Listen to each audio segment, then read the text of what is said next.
오늘은 보이지 않는 힘에 대한 이야기를 해볼까 합니다. 단순한 미신을 얘기하는 것이 아닙니다.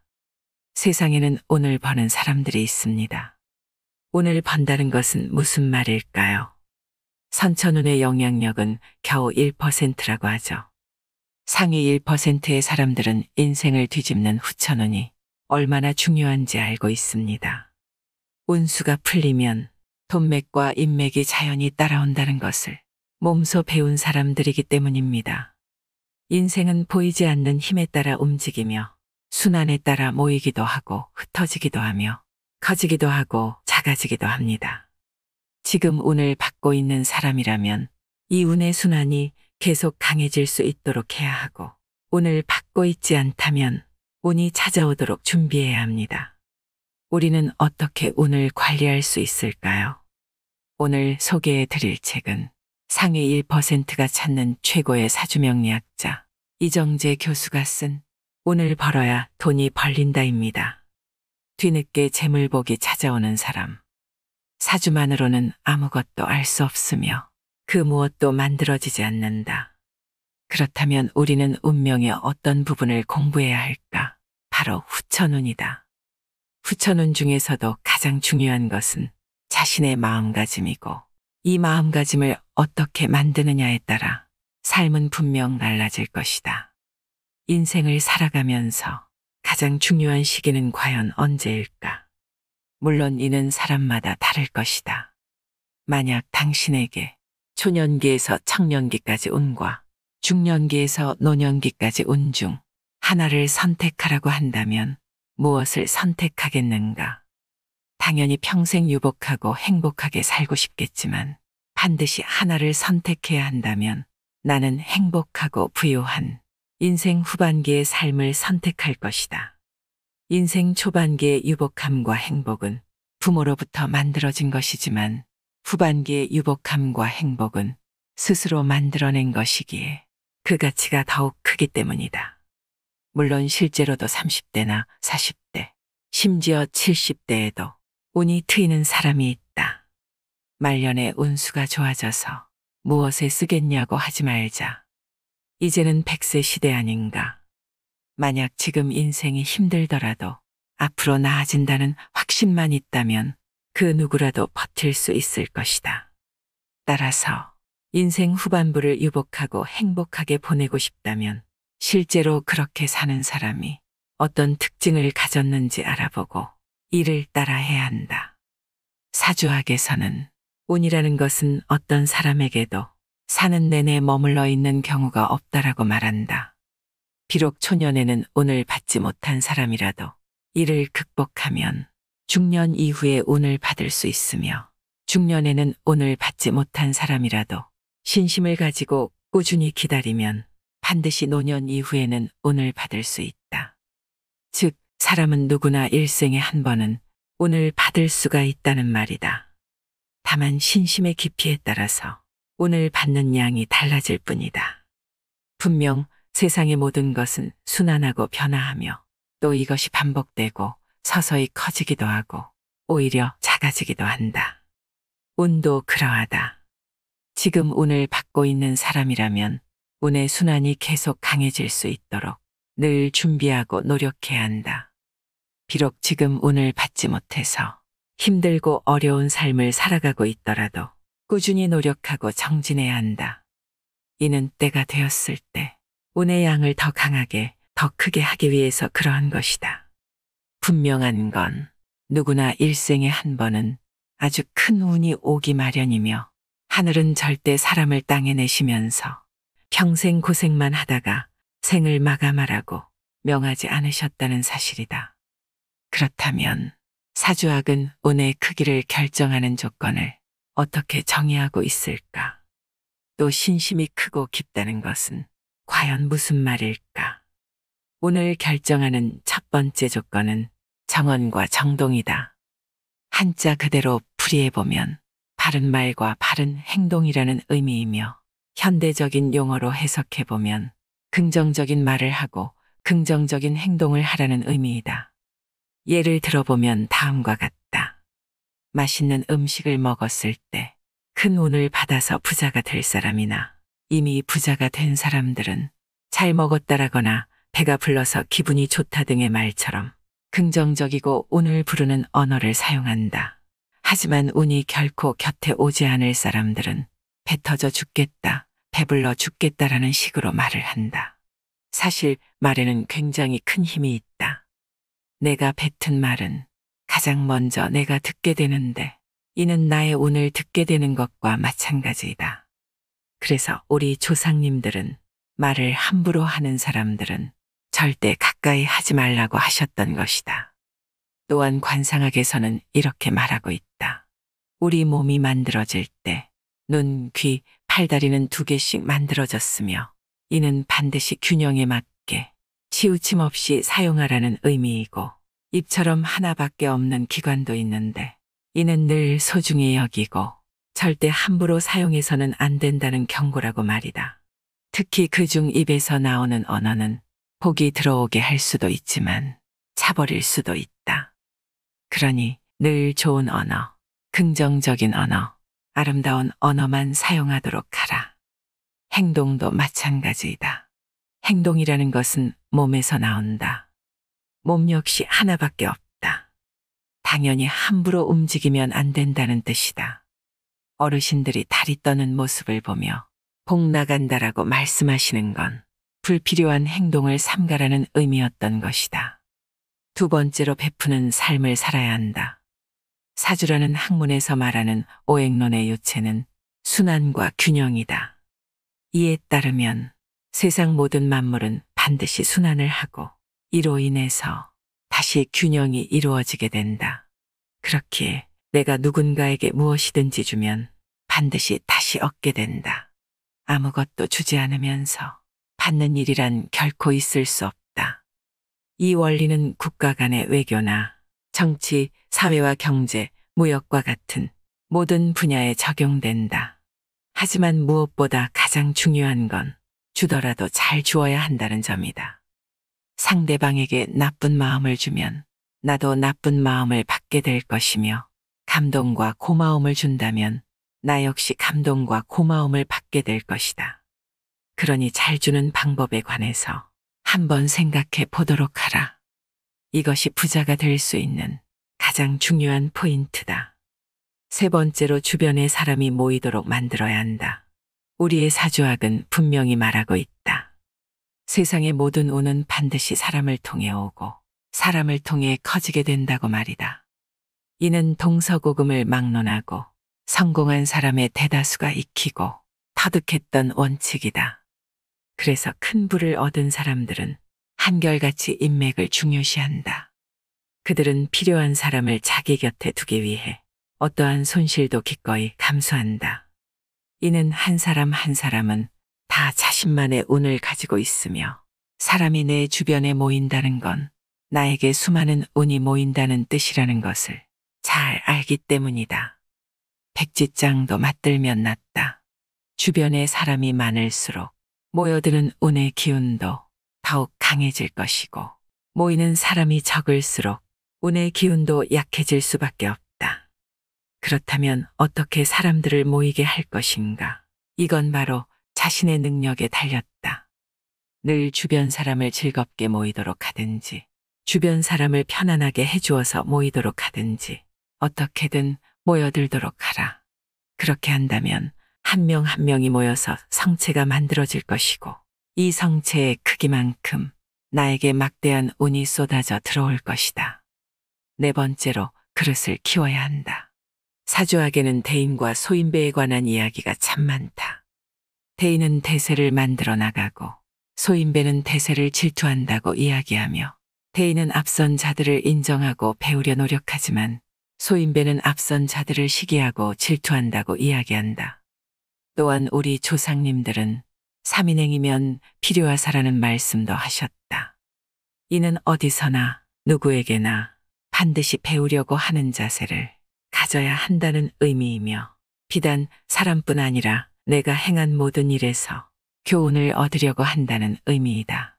또한 지나간 실패 하나하나에서도 교훈을 얻고 배움을 얻어서 다시는 이런 실수를 하지 말아야 한다는 경계이기도 하고 앞선 사람의 삶에서 그들의 행동과 습관들을 배우려고 해야 된다는 의미이기도 하다. 사람은 누구나 다 실패하고 시련과 시행착오를 겪기 마련이다. 하지만 어떤 사람은 교훈과 배움을 얻어서 실패를 반복하지 않으려고 노력하는 반면 또 어떤 사람은 절대 자기 잘못을 인정하지 않다가 거듭된 실패를 반복하고 만다.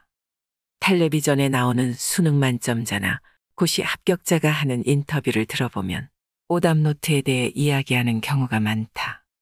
오답노트는 실패를 반복하지 않으려고 노력하는 수단이다. 한 번 틀린 문제를 다시 틀리지 않으려고 노력하는 게 바로 이게 공부를 잘하는 학생과 못하는 학생의 결정적인 차이인 것이다. 이것은 우리 사회 모든 곳에서 적용되는 원리이다. 이것을 단지 사주학에서는 대인과 소인배로 구분해서 말하고 있을 뿐이다. 혹 지금까지의 인생행로에서 실패와 어려움이 많았는가? 그렇다면 이제는 지금까지의 삶에서 교훈을 찾고 다시는 실패를 반복하지 않으려고 노력하자. 그럼 앞으로의 삶은 번영하게 될 것이다. 그리고 그 실패가 나의 그릇을 키워줄 것이다. 마지막으로 한 가지만 더 살펴보자. 어쩌면 가장 중요한 것일지 모른다. 사실 이건 사주학에 나오는 것은 아니고 내가 이제까지 수많은 부자와 빈자를 보면서 자연스레 느끼게 된 것이다. 바로 스스로에 대한 믿음이다. 자신을 믿어야 한다. 하늘은 절대 풀 한 포기, 나무 한 그루도 의미 없이 세상에 내지 않았다. 다시 말해 어렵게 살라고 세상에 태어난 사람은 단 한 명도 없다는 말이다. 나는 세상에 하나밖에 없는 아주 소중한 존재다. 나와 같은 사람은 세상에 나뿐이다. 이 원칙을 반드시 기억해야 한다. 부유한 사람은 자기에 대한 믿음과 확신이 굉장히 강하다. 그런데 가난한 사람들은 절대 자신을 믿지 않는다. 내가 나를 믿지 않는데 이 세상 그 누가 나를 믿어주겠는가? 매일 스스로 자기 최면을 걸어라. 나는 세상에서 가장 잘난 사람이다. 반드시 멋지게 살아갈 것이고 또 운이 그렇게 만들어줄 것이다. 반드시 그렇게 될 것이다. 또한 이를 사주로 풀면 호연직이라고 이야기할 수 있다. 호연직이란 운을 불러오는 마음이다. 사주학에서는 대운이 들어오는 시기를 자기 스스로 바뀌고 변하는 시기라고 규정한다. 운은 밖으로부터 들어오는 것이 아니라 내 안에서 만들어지는 것이며 내가 만들어내는 것이다. 그러니 반드시 스스로를 믿어야 한다. 나는 세상에 단 하나밖에 없는 아주 소중하고 고귀한 존재다. 나는 반드시 최고의 삶을 살아갈 것이다라고 말이다. 세상의 오해와는 달리 사주학은 원래 선천운을 단 1%도 고려하지 않는다. 모든 것은 다 후천운에 의해서 만들어진다고 설명한다. 그렇다면 후천운 중 가장 중요한 것은 무엇일까? 바로 마음가짐이다. 모두 후천운을 통해 누리는 삶, 그리고 베푸는 삶을 살기를 바란다. 운이 들어올 때 나타나는 전조 증상. 사주학에는 운이라는 것은 인간이라면 누구나 몇 번씩은 누리게 되지만 이를 알아차리지 못하기 때문에 그냥 흘려보내게 된다라는 말이 있다. 그렇다. 사람들은 지금 운이 들어오고 있는지, 그리고 그 운을 어떻게 나에게 녹여내야 되는지를 모르기에 이를 살려내지 못하는 것이고, 그렇기 때문에 운의 혜택을 누리지 못하고 있는 것이다. 그러니 알아야 한다. 운이 들어올 때는 어떠한 변화가 생기고 어떠한 전조 증상이 생기는지 말이다. 그래야 운을 살려 멋진 삶, 행복한 삶을 누려갈 수 있지 않겠는가. 분명히 알아야 한다.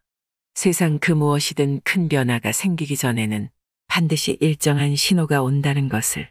하지만 대부분의 사람은 운이 들어올 때 오히려 겁을 내고 두려워하는 경향이 많으며 이 운이 커지지 못하여 나가게 되면 그제야 후회를 한다.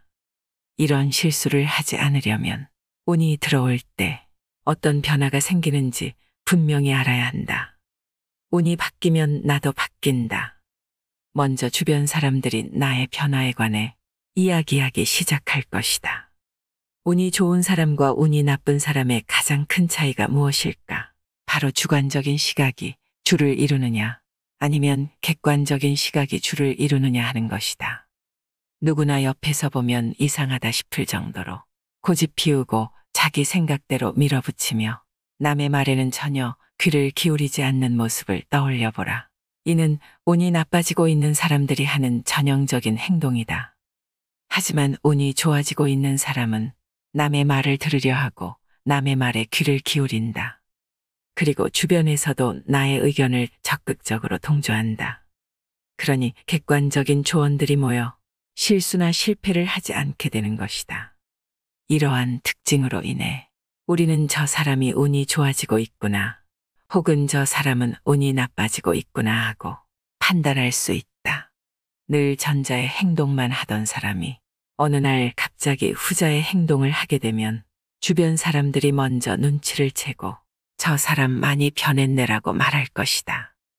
두 번째로, 마음이 여유로워진다. 운이 변할 때 제일 먼저 달라지는 것은 무엇일까? 바로 세상을 보는 자신의 눈이다. 당연한 말이겠지만 세상은 변하지 않았다. 하지만 운이 들어오게 되면 이를 바라보는 시각이 달라진다. 사소한 일에도 쉽게 화를 내고 조급해했지만 운이 들어오는 순간 우선 넘기게 된다. 참고 여유를 가지는 마음이 생긴다. 이로 인해 다툼이나 갈등이 많던 일상에 어느 순간 웃음이 찾아오고 여유가 넘쳐나게 된다. 다들 잘 모르는 사실이지만 사실 좋은 운과 나쁜 운은 분명히 차이점을 가지고 있다. 나쁜 운은 일순간에 찾아오며 좋은 운은 서서히 찾아온다. 대신 좋은 운은 점점 커지게 되며 이는 전부 나의 마음이 만들어내는 것이다. 자신도 느끼지 못하는 사이 운이 변할 때는 마음이 여유로워지고 반대로 조급하던 일이 사라진다. 운이 바뀌면 시선이 바뀐다. 세 번째로, 주변 사람들의 대우가 달라진다. 운이 좋을 때는 모든 것이 선순환하지만 나쁠 때는 모든 것이 악순환한다. 운이 나빠질 때는 사소한 일도 참지 못해서 화를 내고 다툼이 생긴다. 이로 인해 주변 사람들은 나를 피하게 되고 나를 점점 더 급하게 만든다. 하지만 운이 좋아질 때는 마음의 여유가 생겨 사소한 문제나 남의 실수들을 대수롭지 않게 여긴다. 이를 여유롭게 웃어넘기는 모습을 보며 주변 사람들이 다가오게 된다. 그리고 이것으로 인해 나는 더욱 여유로워지기 마련이다. 이러한 선순환이 점점 커지면서 주변 사람들은 당신을 좋은 사람, 같이 있으면 늘 편안한 사람으로 여기고 자연스럽게 주변에 사람들이 모여든다. 지금 주변을 한번 둘러보라. 만약 주변 사람들이 당신을 피하고 있다면 지금 당신의 운은 나빠지고 있는 것이다. 물론 주변 사람들이 당신을 만나고 싶어 하고 당신과의 만남에서 편안함을 느낀다고 말한다면 지금 당신의 운은 좋아지고 있는 것이다. 이러한 생활로 인해 당신은 대우받는 삶을 살아가게 되는 것이다. 네 번째로, 새로운 인연들이 계속해서 생겨난다. 사실 사람은 거의 비슷하며 또 모두 선하다. 하지만 이는 그 사람이 처한 상황이 주변 사람들을 속이고 있는 것이다. 우리는 한 번씩 이런 말을 한다. 돈이 사람을 속이는 것이지 절대 사람이 사람을 속이는 것이 아니라고 말이다. 맞다. 자신이 처한 상황이 힘들고 어렵다 보니 주변 사람들에게 믿음을 주는 행동을 하지 못하는 것이고 또한 이것이 점점 더 어려운 자신을 만들어가게 되는 것이다. 이와 반대로 상황이 점점 좋아지는 사람은 서서히 남에게 베푸는 삶을 살게 되고 과거에 자신에게 은혜를 베풀었던 사람이 있다면 보답도 하게 되는 것이다. 그렇게 과거에 끊어졌던 인연들이 이어지고 이를 통해 스스로 행복을 느껴 더 베풀게 된다. 이런 식으로 더 행복해지는 선순환이 생겨난다. 그렇기 때문에 운이 좋아지는 사람들 곁에는 사람들이 많다. 또한 이 사람들과 함께 늘 웃음과 편안함이 넘쳐난다. 하지만 운이 나빠지는 사람은 사람을 피할 수밖에 없게 되고 주변 사람들은 사라지게 된다. 다섯 번째로, 그동안 힘들었던 일들이 쉽게 풀려나가는 것을 경험하게 된다. 우리 조상님들은 백지장도 맞들면 낫다고 하셨다. 이는 분명 협동의 힘을 알려주기 위해서 하신 말씀이다. 어떠한 일이라도 여러 사람이 힘을 합치면 더 쉽게 해결할 수 있다. 하지만 운이 나빠지는 사람들은 주변에 사람이 없기에 아주 단순한 일도 계속 어려워지는 것이다. 이와 반대로 운이 좋아지는 사람들은 주변에 사람이 많다 보니 어렵게만 느껴지던 일들도 아주 쉽게 해결되곤 한다. 이러한 선순환이 점점 커지다 보면 처음에는 불가능한 일이라고 여겼던 일들도 나중에는 아주 쉽게 해결되는 것이다. 이렇게 오는 선순환과 악순환을 반복하며 점점 커져간다. 또한 운은 일정한 사이클을 가지고 우리 주변을 흘러다니고 있다. 하지만 운이 우리에게 들어왔을 때 들어온 줄 몰라서 놓치게 된다면 얼마나 아깝겠는가. 사주학은 유비무환, 즉 모든 것을 항상 준비하고 대비하자는 학문이다. 어려움이 오기 전에 미리 준비하고 대비해서 이 어려움을 최소화하도록 하자. 마음가짐의 중요성을 심리학보다 먼저 증명한 사주학. 예부터 우리 조상님들은 복은 말에서 오며 말을 함부로 하는 사람은 절대 곁에 두어서는 안 된다고 말씀하셨다. 말은 사람의 마음에서 나오는 것이기에 마음이 바르지 않다면 바른 말이 나올 수 없고 마음이 바르다면 그 사람의 말은 그러지 않을 것이라 그렇게 말씀하셨던 것이다. 또한 운이나 복은 스스로 만들어내는 것이며 자신의 마음에서 이루어지니 말이 바르다면 좋은 운을 얻을 것이라는 의미로 만들어진 말이기도 하다. 그렇기에 복을 불러오는 말, 복을 걷어차는 말이 따로 있는 것이다. 살아가다 보면 우리는 아무 생각 없이 타인에게 부정적인 말을 하곤 한다. 하지만 꼭 알아야 하는 게 있는데 자신이 한 말은 자신이 제일 먼저 듣게 된다는 사실이다. 간혹 계명을 한 분들 중 어떻게 해야 계명의 효과가 가장 크냐고 물어보시는 분들이 있다. 그럼 나는 많이 불릴 수 있는 이름이어야 좋다고 대답해 드리곤 한다. 소리를 들을 때 효과가 나타나는 것이다. 아마 다들 아침 출근길에 상스러운 소리를 듣고 하루 종일 기분이 안 좋았던 경험이나 반대로 기분 좋은 소리를 듣고 하루 종일 기분이 좋았던 경험이 있을 것이다. 이렇듯 말이라는 것은 우리의 하루를 아주 기분 나쁘게 만들기도 하고 아주 기분 좋게 만들기도 한다. 현대의 모든 심리학자와 철학자는 공통적으로 인간이 생각과 말, 행동에 의해 만들어진다고 말한다. 여기서 명심해야 할 것은 우리의 말이 타인에게 힘을 주기도 하고 고통을 주기도 하지만 자신에게는 복을 얻게도 하고 잃게도 한다는 점이다. 복을 걷어차는 말, 끌어안는 말. 첫 번째, 긍정적인 말과 부정적인 말이 말하는 대로 이루어진다는 말을 들어본 적이 있을 것이다. 긍정적인 말을 하는 사람은 자존감이 강하고 자신에 대한 믿음이 굉장히 강한 사람이다. 하지만 부정적인 말을 하는 사람은 자존감이 약하고 자신에 대한 믿음이 없는 사람이다. 그래서 같은 실수를 해도 내가 그렇지 뭐, 내가 하는 일이 다 이렇지 뭐 하고 체념하는 사람이 있는 반면 뭐가 틀렸는지 생각하고 다음에는 이런 실수를 절대 하지 말아야지 하고 반성하고 기록하는 사람이 있다. 자, 당신이라면 이 두 사람 중 누구에게 다음 일을 맡기겠는가? 세상에 처음부터 잘하거나 숙련된 사람은 절대로 없다. 누구든 초보자 시절에는 실수도 하고 실패도 하며 이러한 과정들을 거쳐 숙련된 전문가가 되어간다. 실수와 실패는 누구나 하기 마련이다.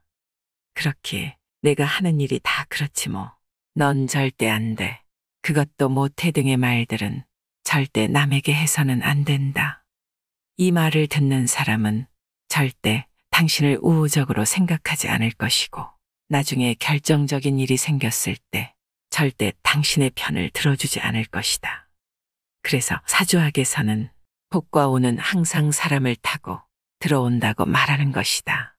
이러한 부정적인 사람 옆에는 사람이 많이 없을 것이고 누구도 힘들 때 자신의 편을 들어주지 않을 것이다. 이는 이 사람에게 인복이 없다는 의미이기도 하며 절대 복 있는 삶을 살 수 없다는 의미이기도 하다. 두 번째, 칭찬의 말과 비난의 말이다.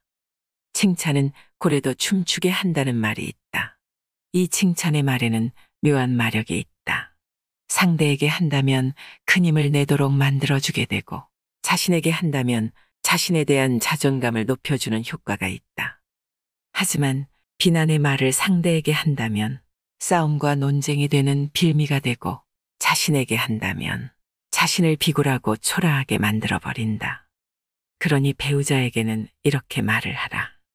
당신에게 맡겨두면 뭐든 잘해서 걱정이 안 되라는 식으로 말이다. 그리고 동료에게는 이렇게 말을 하라. 에이, 다음에 잘하면 되지. 사람은 누구나 실수를 해 라는 식으로 말이다. 분명히 모든 칭찬과 격려는 자신에게 긍정적으로 돌아올 것이다. 하지만 무슨 일을 그렇게 못해? 하여간 잘하는 게 하나도 없어라고 말한다면 어떻게 될까? 아마 바로 싸움이 시작될 것이다. 이 말로 인해서 당신이 한 모든 실수가 나오기 시작할 것이고 서로 누가 잘났니 하면서 다투게 될 것이다. 당신은 어떤 것을 선택하겠는가? 늘 주변 사람들에게 이렇게 말을 하는 사람이 되어보라. 역시 자네가 한 일이니까 확실해. 역시 최고야. 믿고 맡기길 정말 잘했다. 아마 이런 소리를 들은 사람은 앞으로는 무슨 일이 있어도 만사 제쳐두고 도와주러 올 것이다. 그러니 이미 벌어진 일에서는 절대 남을 비난하지 말아야 한다. 물론 스스로에게도 마찬가지이다. 세 번째, 자신감의 말과 비하하는 말이다. 이는 앞선 두 번째의 경우를 자신에게 하는 것이라고 생각하면 된다. 자존감은 당신을 당당하게 만들고 자책감은 당신을 비굴하게 만든다. 사주학에 따르면 복은 가벼워서 높이 있는 것이며 경쾌해서 맑은 곳으로 향한다는 말이 있다. 복은 늘 당당하고 자신감 있는 사람에게 오게 된다.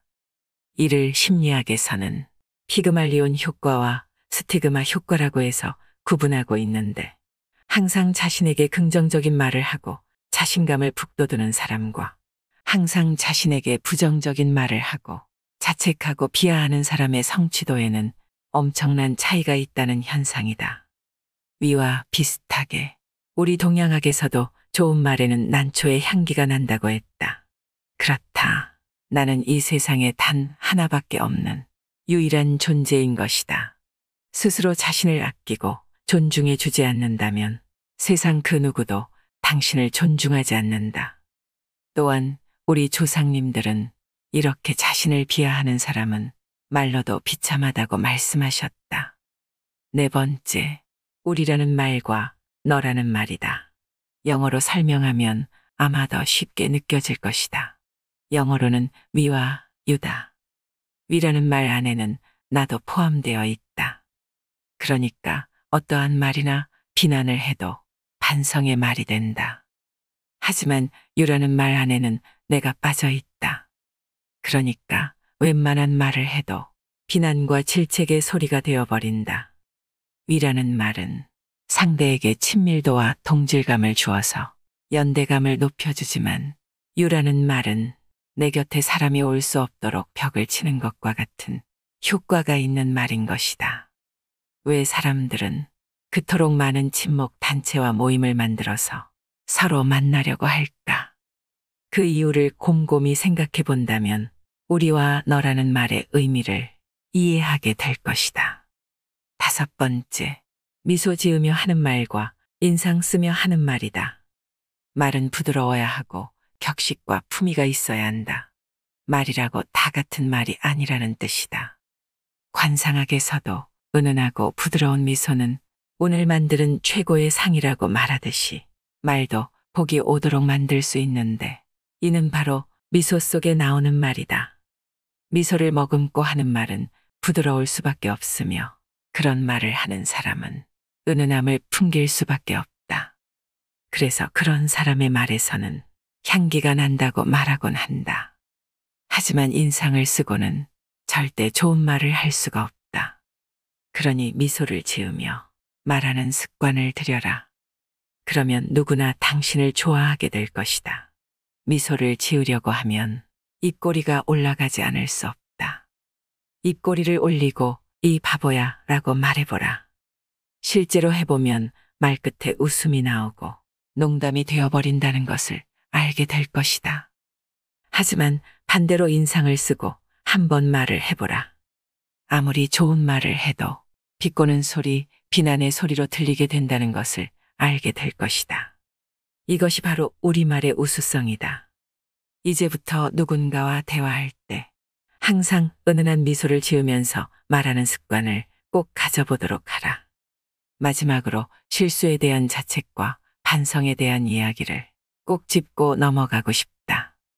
사람들은 누구나 이 부분에서 큰 착각을 하고 하지 말아야 할 자책을 하며 또 자신이 운이 없다는 이야기를 스스로에게 하곤 한다.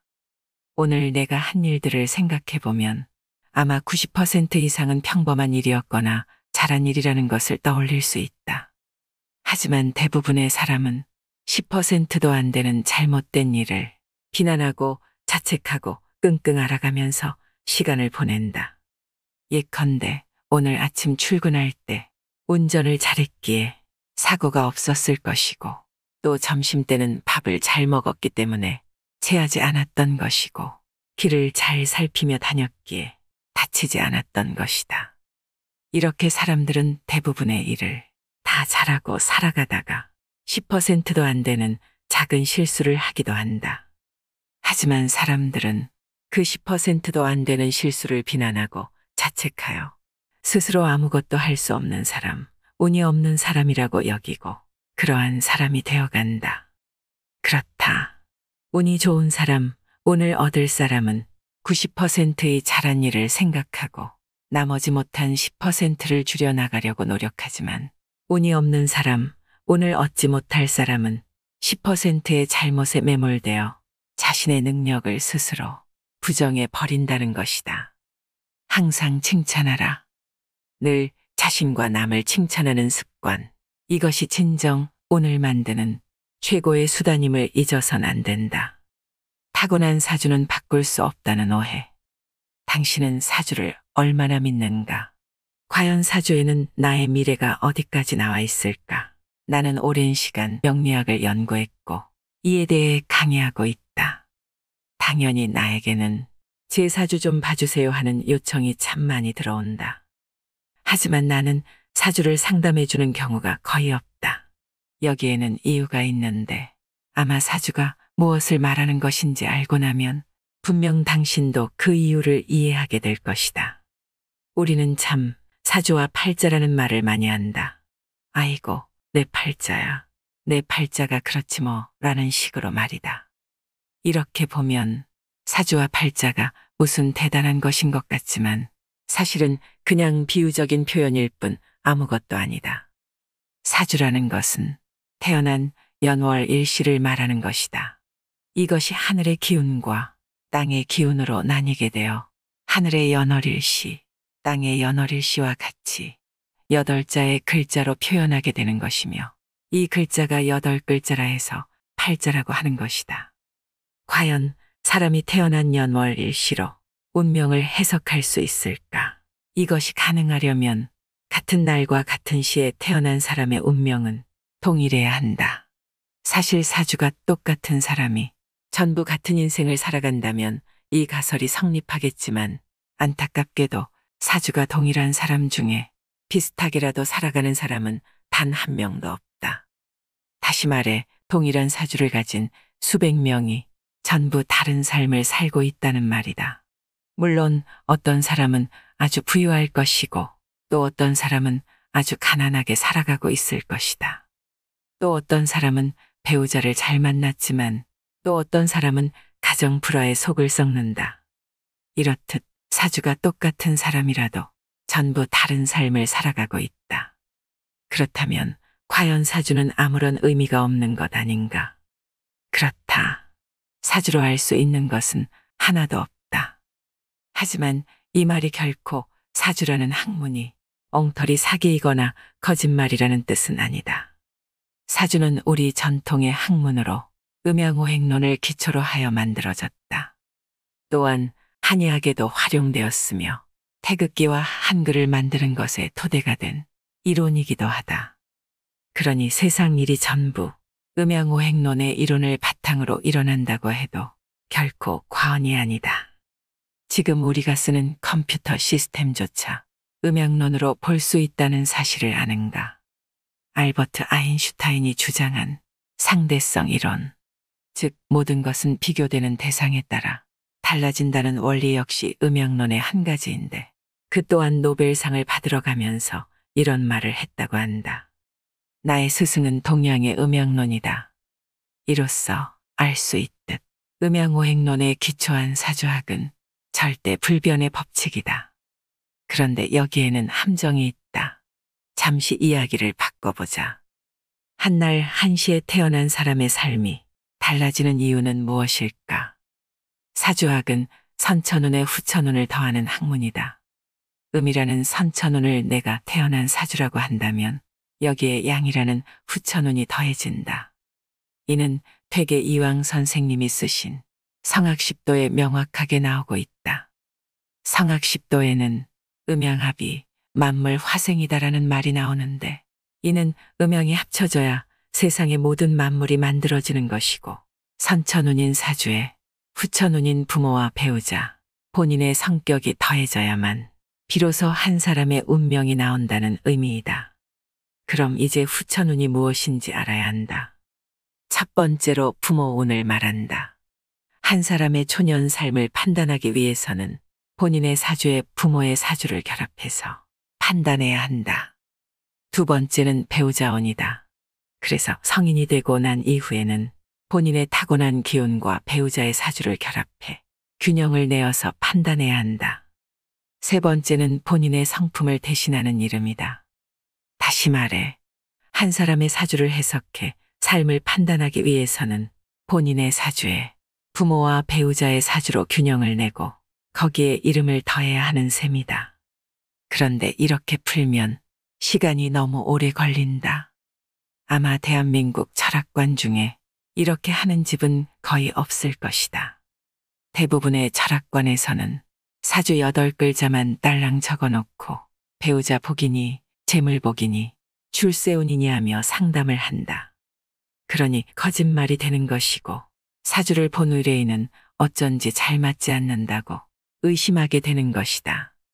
세상에는 태어나는 순간에 정해지는 운명 같은 것은 없다. 세상 누구라도 후천운으로 자신의 삶을 바꿀 수 있다는 것이 바로 사주학이라는 학문인 것이다. 세상 모든 만물이 그러하다. 원래 좋은 것과 나쁜 것은 정해지지 않았으며 그것이 누구 손에 들어가느냐에 따라 흉기가 될 수도 있고 나라를 구할 보물이 될 수도 있다. 사주 역시 마찬가지이다. 어떤 배우자를 만나느냐, 어떤 마음가짐을 갖고 살아가느냐에 따라서 아름다운 삶을 사는 사람이 될 수도 있지만 반대로 힘든 삶을 살아가게 될 수도 있다.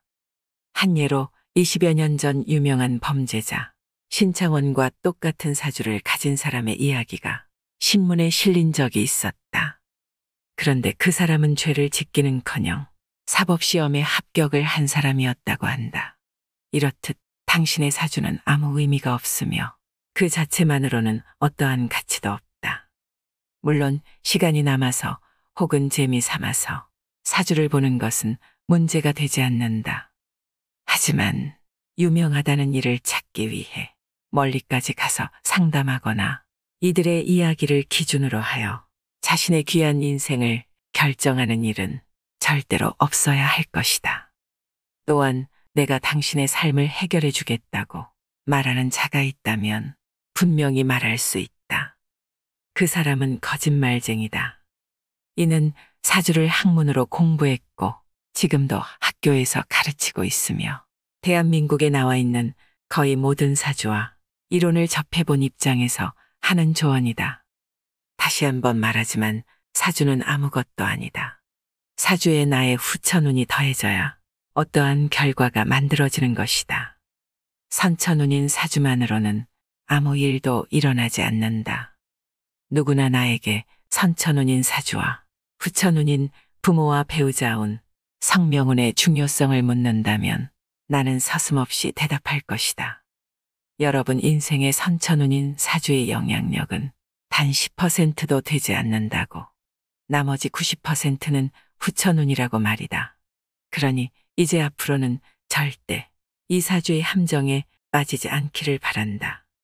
나쁜 일을 같이 하려는 사람, 약속을 지키지 않는 사람, 남을 속이기 위한 거짓말을 하는 사람, 서열을 만들려는 사람, 매사에 부정적인 사람은 인생을 꼬이게 하는 유형으로 절대로 친하게 지내지 말아야 한다고 합니다. 사람에게 배신당하는 고통은 8톤 트럭을 정면으로 부딪혔을 때와 같은 트라우마를 가지게 한다는 연구 보고서가 있습니다. 좋은 사람을 만나는 것도 중요하고 내가 좋은 사람이 되는 것도 중요합니다. 세상 만사 모든 일이 내 마음속에 있다는 일체의 심조를 가슴에 품고 살면 나의 운명도 내가 원하는 곳으로 흘러갈 수 있지 않을까요? 이상으로 인생의 품격이었습니다. 하루하루 당신의 품격이 더 빛나길 바랍니다.